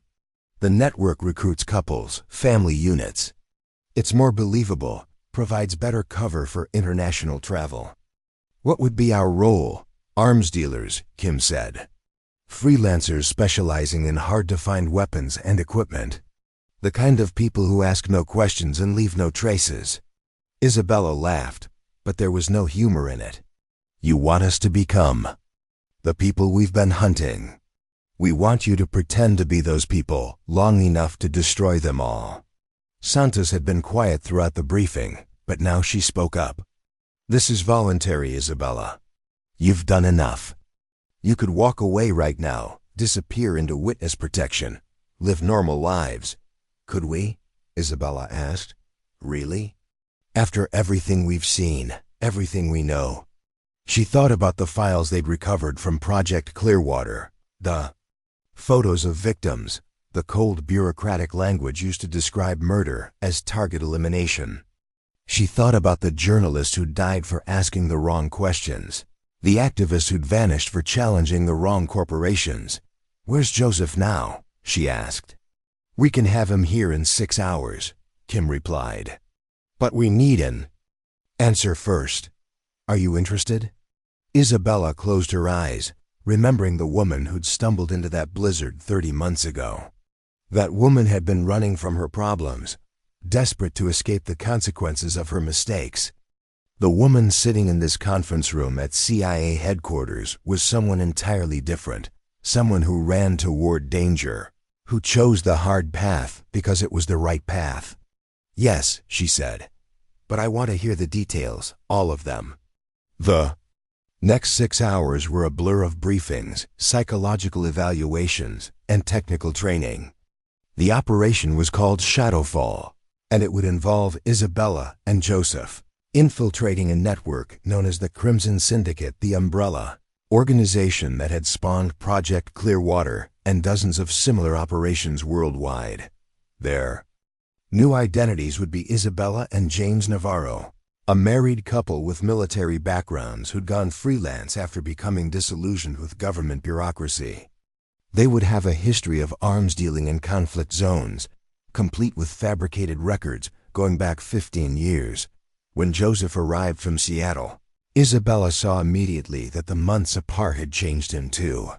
He was leaner, harder, with new scars on his hands and a wariness in his eyes that hadn't been there before. You sure about this? He asked after they'd briefed him on Shadowfall. Are you? I asked first. Isabella smiled, the first genuine smile she'd felt all day. No, I'm not sure, but I'm willing. Then we do it together.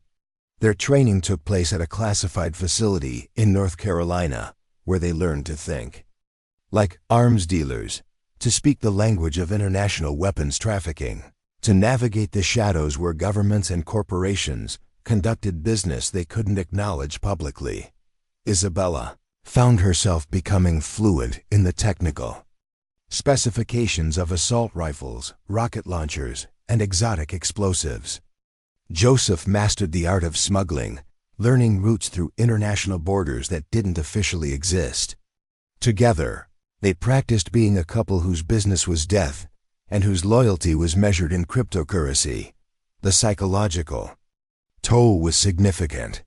They were being asked to suppress every moral instinct they'd developed, to present themselves as people who would sell weapons to anyone with enough money.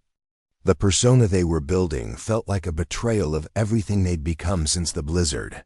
Sometimes I feel like we're losing ourselves, Isabella said one night as they lay in the sterile dormitory they'd been assigned.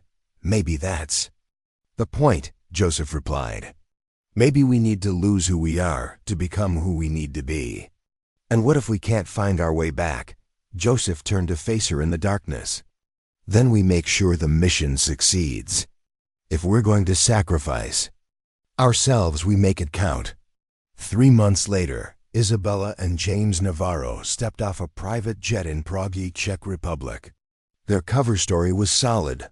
Former U.S. Army specialists who'd been court-martialed for selling weapons to unauthorized buyers, subsequently operating as freelance arms dealers in conflict zones across Africa and the Middle East. The Crimson Syndicate had been watching them for weeks, verifying their credentials through channels that would have detected any deception except the kind only the CIA could fabricate. Their first contact was a man named Viktor Kozlov, a Russian expatriate who served as the syndicate's European operations coordinator. Mr. and Mrs. Navarro, Kozlov greeted them at a restaurant overlooking the Vltava River. Your reputation precedes you. All bad, I hope, Isabella replied, playing her role perfectly. Kozlov laughed. The best kind for our purposes. I understand you specialize in hard-to-find items. We specialize in solutions, Joseph said.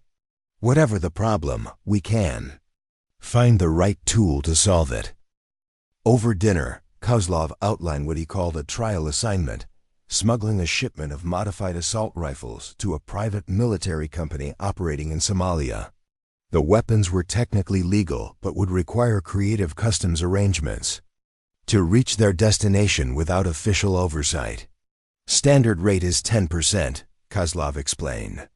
But for new partners, we offer 5% for the first 3 jobs. Proof of reliability. We're not interested in charity, Isabella said. We'll take the standard rate, but we want to see the full supply chain. Who's ordering, who's paying, who's taking delivery. Kozlov's eyes narrowed slightly. That's not usually how we operate. It's how we operate, Joseph said firmly. We don't move cargo blindly.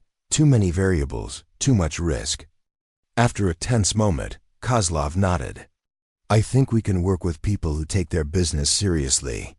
The Somalia operation gave them their first real look at the Crimson Syndicate's global reach.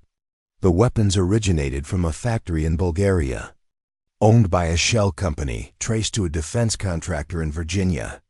The private military company receiving them was staffed by former U.S. and European special forces operators working for multinational corporations with mining interests in East Africa.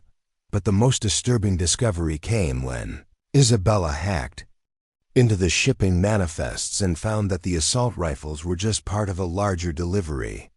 The same shipment included specialized surveillance equipment, interrogation tools, and what the manifest euphemistically called crowd control solutions, chemical weapons designed to disperse civilian populations.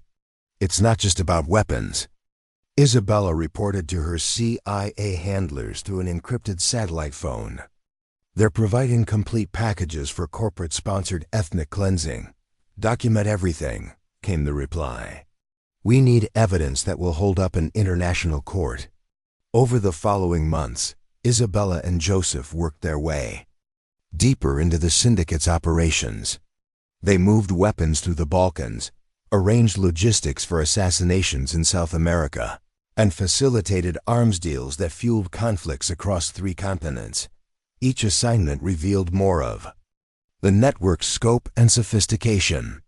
The Crimson Syndicate wasn't just an arms-dealing operation. It was a shadow government that sold violence as a service to anyone willing to pay for it. The hardest part wasn't the danger or the technical complexity of their missions. It was living with the knowledge of what their actions were enabling, even as part of a larger operation to bring down the network. Every weapon they helped deliver would eventually be used to kill someone. Every logistics plan they facilitated would enable some form of violence. We're saving hundreds of lives by taking dozens, Joseph said after a particularly difficult assignment in Ukraine. The math works, but it doesn't feel like enough. It has to be enough, Isabella replied. Because if we stop now, all those deaths will be for nothing. Their breakthrough came during an assignment in Manila, where they were supposed to coordinate the delivery of weapons to a group planning to assassinate a Filipino journalist who'd been investigating corporate land grabs. Instead of completing the delivery, they managed to tip off local authorities while making it look like the weapons had been intercepted during a routine traffic stop. The journalist lived, but more importantly, the failed operation forced the syndicate to communicate with its highest-level controllers, communications that Isabella and Joseph were now in position to intercept. What they discovered changed everything. They thought they knew about the scope of the conspiracy. The Crimson Syndicate wasn't just a criminal organization. It was a tool of international policy, used by governments and corporations to achieve objectives that couldn't be accomplished through official channels. Project Clearwater had been just one small branch of an operation that spanned the globe and reached into the highest levels of power in dozens of countries. "We need extraction," Isabella told her handlers during an emergency communication. "What we found is too big for a field operation. This needs to go to the highest levels of government." "Negative," came the reply. "You're closer than anyone has ever gotten to the syndicate's leadership. We need you to stay in place." "For how much longer?" "As long as it takes." Isabella looked at Joseph, seeing her own exhaustion and frustration reflected in his eyes. They'd been undercover for 18 months, living lies so deep they sometimes forgot who they really were. The line between their covers and their true selves had blurred to the point where Isabella sometimes caught herself thinking like an arms dealer, calculating profit margins on human suffering. "One more job," she said finally. "We'll stay for one more job, but then we're done. Extract us or lose us, but we're not doing this indefinitely." That one more job would turn out to be the most important mission of their lives, and the most dangerous. Because the Crimson Syndicate had finally decided to trust Isabella and James Navarro with their most sensitive operation. They were being invited to meet the Syndicate's board of directors, and that meeting would determine not just the fate of their mission, but the future of global security itself. The yacht was 200 feet of gleaming white, perfection floating in international waters off the coast of Monaco. From the outside, it looked like any other billionaire's toy anchored in the Mediterranean. But Isabella knew that somewhere inside that floating palace, the world's most dangerous people were gathering for a meeting that would determine the fate of millions. "Nervous?" Joseph asked as they approached in a speedboat piloted by one of Kozlov's associates. "Terrified," Isabella admitted. "But not dying of succeeding."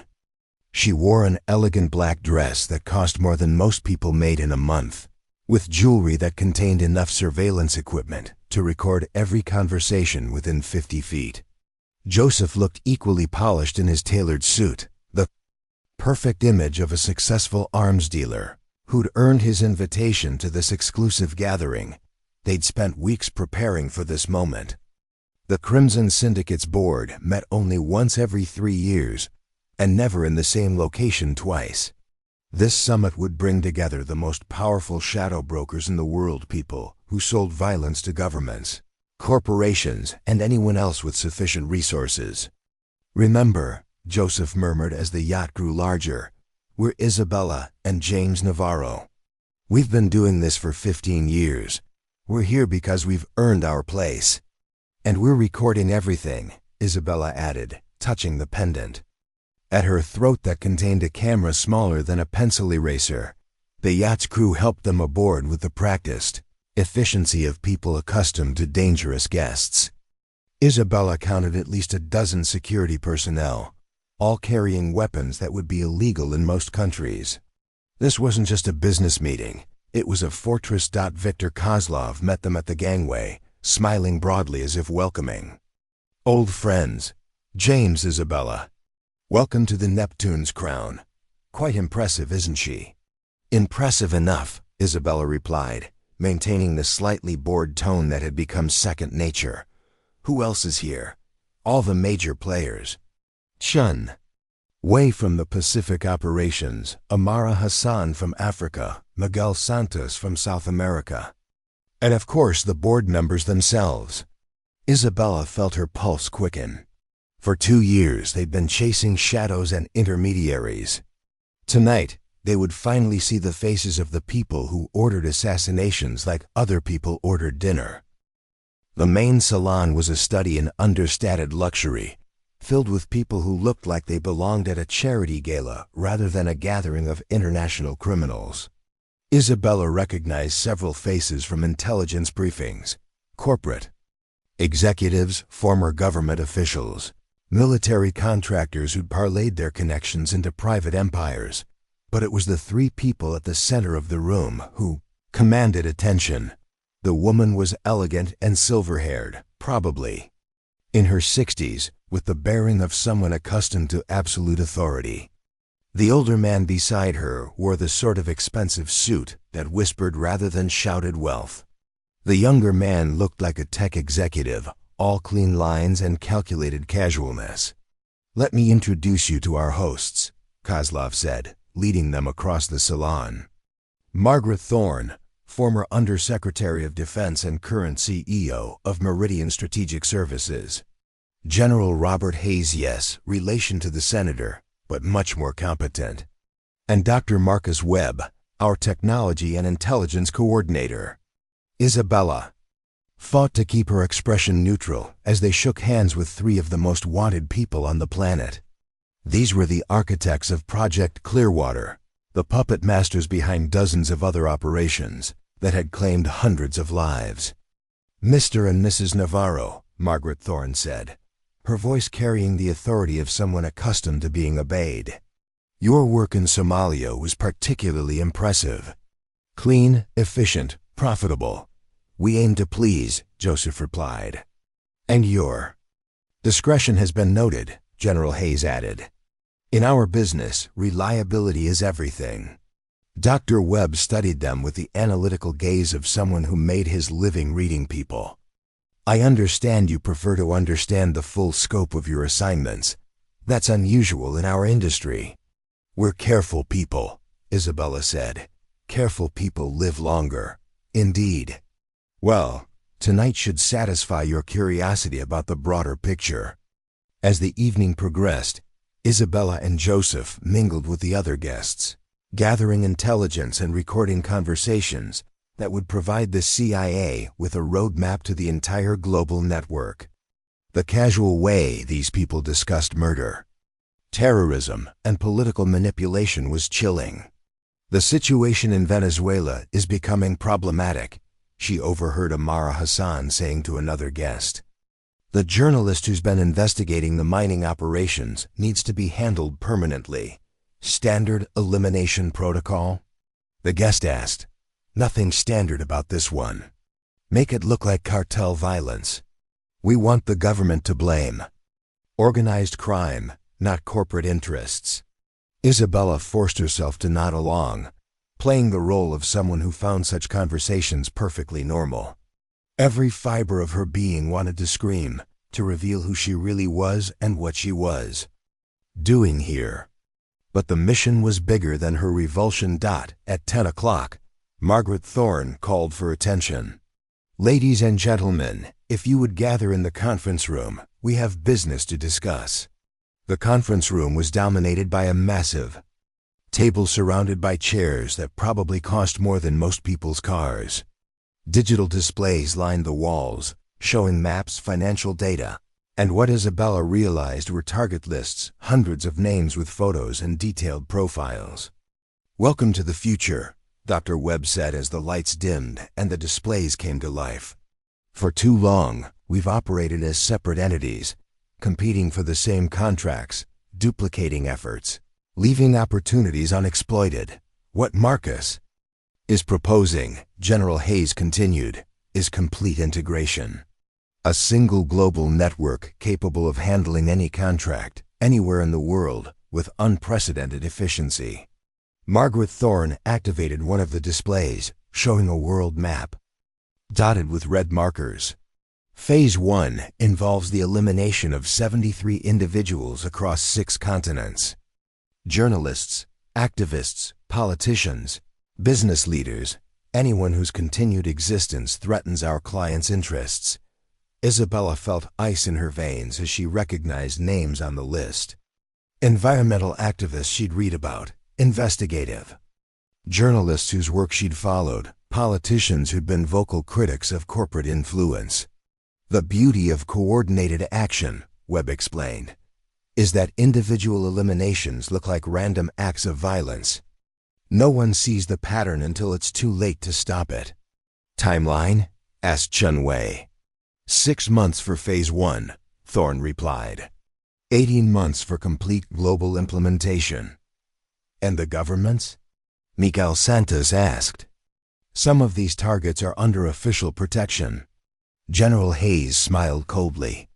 We have assets in place within law enforcement and intelligence agencies in 12 countries. Protection details can be compromised, security protocols can fail, and official investigations can reach unsatisfactory conclusions. Isabella glanced at Joseph, seeing her own horror reflected in his carefully controlled expression. They weren't just witnessing a business meeting, they were watching the planning stages of a coordinated campaign of global terrorism. Questions? Thorne asked. Joseph raised his hand. Resources. An operation this size requires significant financial backing and logistical support. Excellent question, Webb replied, activating another display. Our funding comes from a consortium of corporate interests, private equity firms, and select government agencies. Total operating budget for the first phase is $2 billion. The numbers were staggering. Isabella had known the Crimson Syndicate was well funded, but this represented resources on the scale of a small nation's military budget. And our role? Isabella asked. Critical, Thorne said. Your expertise in weapons procurement and logistics makes you essential to the supply chain. We're offering you exclusive contracts for North and South American operations. That's a significant opportunity, Joseph said carefully. It's also a significant responsibility, General Hayes added. This operation requires absolute loyalty, complete discretion, and unwavering commitment. Are you prepared for that level of partnership? Isabella met his gaze, projecting the confidence of someone who'd spent years building a reputation for reliability. We're prepared for whatever the job requires. Excellent. Then let's discuss the specifics. For the next 3 hours, Isabella. And Joseph sat through detailed planning sessions that read like a manual for dismantling democracy worldwide. They learned about sleeper cells in major cities, about weapons caches hidden in strategic locations, about corruption networks that reached into the highest levels of government. Every revelation was more horrifying than the last, but also more valuable. The intelligence they were gathering would allow law enforcement agencies worldwide to roll up the entire network before it could implement its plans. But first, they had to survive the night. As the meeting wound down, Dr. Webb made an announcement that sent chills down Isabella's spine. Before we adjourn, there's one final matter to address. Security. The room fell silent as Webb activated a new display showing surveillance footage from various locations around the world. Isabella recognized several of the scene's places where she and Joseph had conducted operations over the past 18 months. We've become aware of increased intelligence activity targeting our operations, Webb continued. Nothing specific, but enough to suggest that someone is taking an active interest in our business. What kind of activity? Chenwei asked. The kind that suggests professional surveillance, government-level resources and coordination. Isabella's blood turned to ice as Webb's gaze swept the room, lingering on each face with analytical precision. Which brings us to an unfortunate necessity, General Hayes said, standing slowly. Before we can proceed with Phase 1, we need to ensure that everyone in this room is who they claim to be. Margaret Thorne smiled, but there was no warmth in it. Mr. and Mrs. Navarro, would you mind staying after the others leave? We have some additional questions about your background. Isabella felt Joseph's hand find hers under the table, a brief squeeze that conveyed both reassurance and readiness. They'd known this moment might come, had prepared for the possibility that their covers would be blown. As the other guests filed out of the conference room, Isabella realized that their extraction plan was now useless. They were trapped on a yacht in international waters, surrounded by armed criminals who suspected them of being intelligence operatives. The next few minutes would determine whether they lived to deliver the intelligence they'd gathered, or whether they joined the long list of people who disappeared while investigating the Crimson Syndicate. Now then, Dr. Webb said as the door closed behind the last guest, let's have an honest conversation about who you really are. Isabella looked at The three most dangerous people in the world, and prepared to fight for her life one more time. The woman who'd been left for dead in that blizzard 3 years ago felt very far away. But the warrior she'd become was ready for whatever came next. The final confrontation was about to begin. Isabella looked at Dr. Webb's analytical stare and made a decision that would have terrified the woman who stumbled into that blizzard 3 years ago. She smiled. "You want an honest conversation?" she said, her voice carrying a confidence that surprised even her. "Let's have one." Joseph shifted beside her, ready for violence, but Isabella raised her hand slightly. "Not yet, Isabella Martinez," she continued, watching Webb's eyes widen with recognition. "Former investigative journalist for the Rapid City Journal. The woman your predecessor tried to have killed in South Dakota." Margaret Thorne's face went pale. "That's impossible. She died in the blizzard. Reports of my death were greatly exaggerated." General Hayes reached for something under the table, probably a weapon or alarm. But Joseph was faster. The knife appeared in Hayes's throat before anyone could react, and the general toppled backward without a sound. "And I'm Joseph Standing." "Bear," Joseph said calmly, wiping the blade clean. "The Lakota warrior who saved her life and helped her destroy Project Clearwater." Webb fumbled for his phone, but Isabella shot him through the wrist with a pistol that seemed to materialize from nowhere. His device clattered across the floor. "Now we can have that honest conversation," Isabella said. Thorne sat frozen, calculating odds that were rapidly shifting against her. "You're FBI, CIA, actually. Though I suppose the distinction doesn't matter much at this point." "You have no idea what you're interfering with," Thorne said, her composure cracking. "Phase 1 is already in motion. Kill us and it continues. Without interruption. That's where you're wrong." Isabella touched her pendant, and the room filled with the sound of her own voice playing back the evening's conversations. Every word, every plan, every target had been recorded and transmitted in real time to CIA headquarters. "Your entire network is being rolled up as we speak," Joseph added. "Simultaneous raids in 17 countries. Your assets, your safe houses, your weapons caches all compromised." Webb clutched his wounded wrist, his face twisted with pain and rage. "Impossible. Our security protocols were designed by someone who didn't know they were working for the CIA." Isabella interrupted.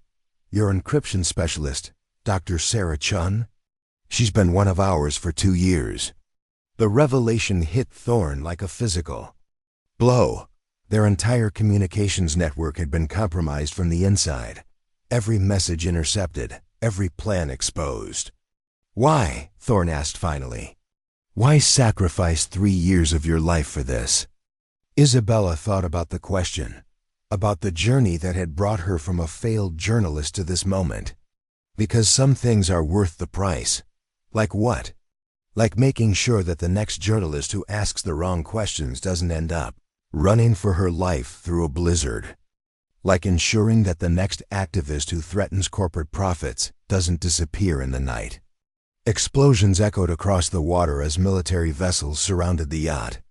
Through the windows, Isabella could see helicopters circling, their searchlights turning night into day. "It's over," Joseph said simply, but Thorne wasn't finished. Her hand moved to a device on her belt, a dead man's switch that would detonate charges throughout the yacht if she released it. "Maybe," she said, "but you're going down with me." Isabella looked at the woman who'd ordered the deaths of hundreds of innocent people and felt something settle in her chest. The same calm she'd felt when facing Marcus in the snow when shooting. Colonel Hutchins when choosing to become someone who could do what needed to be done. "Margaret," she said gently, "you're forgetting something important." "What's that?" "I was left for dead in a blizzard and survived. Do you really think a little? Explosion scares me." The truth was, Isabella wasn't afraid anymore. Not of death, not of pain, not of the consequences of her choices. She'd found something in that wilderness 3 years ago that was stronger than fear purpose, love, and the absolute certainty that some fights were worth any price. Thorne saw it in her eyes, the complete absence of fear, and her resolve wavered. The dead man's switch trembled in her grip. "You can't stop what we started," she said desperately. "The clients, the money, the demand, it's bigger than any organization. Someone else will replace us." "Probably," Isabella agreed. "And when they do, we'll be waiting." Joseph moved with liquid grace, disarming Thorne before she could react. The dead man's switch clattered harmlessly to the floor as federal agents burst through the doors. Later, as dawn broke over the Mediterranean, Isabella and Joseph stood on the deck of a Navy destroyer, watching the yacht burn in the distance. The Crimson Syndicate's floating headquarters had become its funeral pyre. "Think it's really over?" Joseph S. Isabella considered the question. In custody were 3 of the world's most dangerous criminals, along with intelligence that would dismantle a global terrorism network. Hundreds of lives had been saved, countless future atrocities prevented. "This part is," she said finally. "But you heard what Thorne said. The demand is still there. The money is still there. Someone else will try to fill the vacuum. And when they do—" Isabella smiled, the expression transforming her face into something that would have amazed the desperate woman who'd stumbled into Joseph's camp so long ago. "When they do, Isabella and James Navarro will be looking for new business opportunities." Joseph laughed, the sound carrying across the water like music. "I love the way you think." As the sun rose higher, burning away the last shadows of night, Isabella thought about the journey that had brought her here. A failed journalist had become a federal agent. A peaceful teacher had become a warrior. 2 strangers thrown together by chance had become partners in a fight that would probably never end. "Joseph," she said quietly, "when you pulled me out of that blizzard, did you know it would lead to this?" "No," he admitted. "I just knew you needed help. And now?" Joseph took her hand, the same gesture that had saved her life in the wilderness, that had anchored her through 3 years of danger and deception. "Now I know that helping you was the most important thing I've ever done. Not because of what we accomplished, but because of who we became." Isabella squeezed his fingers, feeling the warmth and strength that had sustained her through everything. "So what happens next?" "Next we go home. Home, wherever we are together. That's home." The woman who'd been left for dead in the blizzard was gone forever, but what had taken her place was stronger, more purposeful, more alive than Rebecca Martinez had ever been. She'd found her calling in the most unlikely place, with the most unlikely partner, fighting battles she'd never imagined. As the destroyer turned toward port, carrying them back to a world that would never know how close it had come to catastrophe, Isabella felt complete in a way she'd never thought possible. She'd found her purpose, her partner, and her place in the world. The blizzard that had nearly killed her had instead delivered her to her destiny. And that destiny, she now understood, was to stand guard in the darkness, protecting those who couldn't protect themselves, alongside the man who'd taught her that sometimes being saved and being home were the same thing. The hunt would continue. It always would. But Isabella and Joseph would be ready for whatever came next, because they'd learned the most important truth of all. Home isn't a place you find. It's something you build with the people who matter most. And sometimes, if you're very lucky, it starts with a stranger reaching out their hand in a storm and saying the words that change everything. You're home. Up next, you've got 2 more standout stories right on your screen. If this one hits the mark, you won't want to pass these up. Just click and check them out.